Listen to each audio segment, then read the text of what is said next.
கரெக்டியா ஆச்சியா சூப்பராக சொல்கிறியா. ம் சொல்லு பார்க்கலாம்.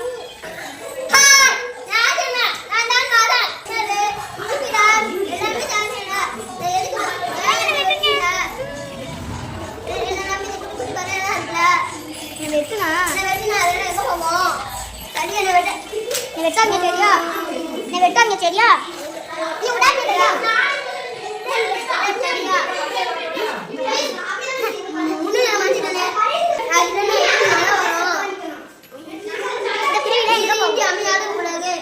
அப்படித்தானே? அதனால மரங்களை காப்போம், மழை பெறுவோம். நன்றி, வணக்கம். Very good, super. நல்லா சொன்னா ஆச்சியா. நல்லா சொன்னா.